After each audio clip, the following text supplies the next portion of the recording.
বলে খালি আয়না ঘরে ঢুকাইছে। এত আয়না ঘর কই ছিল? কত মানুষ জেল খাটলো, কেউ কইল না আয়না ঘর আছে। আমিও তো জেলে গেছিলাম, আপনি কি জানেন না? अम्मा बहन पे आ जाऊंगा मैं, इनकी अम्मा बहन पे आ जाऊंगा। আরে এরা গিয়া খালি কোন জায়গায় আয়না ঘর, কই আয়না ঘর? আমি আয়না ঘরই তো খুঁজে পেলাম না। আগে কোনোদিন আয়না ঘরের কথাও শুনলাম না। এরা খালি আয়না ঘরে যায় আর এই সিফাত যায়, এই আযাবে যায়, এই গজবে যায়। তোরা দুনিয়া তো আযাবে গজবে, আখিরাতেও তোরা রেরু তুমি।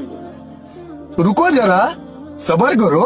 সবচেয়ে ভালো লাগে মাননীয় প্রধানমন্ত্রী শেখ হাসিনা, যিনি মাদার অফ হিউম্যানিটি উপাধি পেয়েছেন, নিজের যোগ্যতাই পেয়েছেন। यही नहीं, अभी और सुनिए।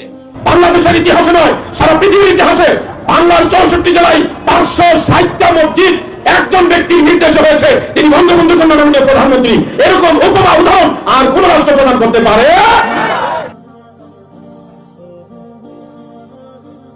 বঙ্গবন্ধু তিনি ছিলেন ইরাকের একজন আল্লাহর ওলির বংশধর, এবং আমি অনেকের কাছ থেকে শুনেছি আল্লাহু আলাম তিনি গাউসে পাকের বংশধর বা গাউসে পাকের কাছের খুব লোকের বংশধর। তিনি একজন বড় আল্লাহর ওলির বংশধর হলো বঙ্গবন্ধু শেখ মুজিবুর রহমান।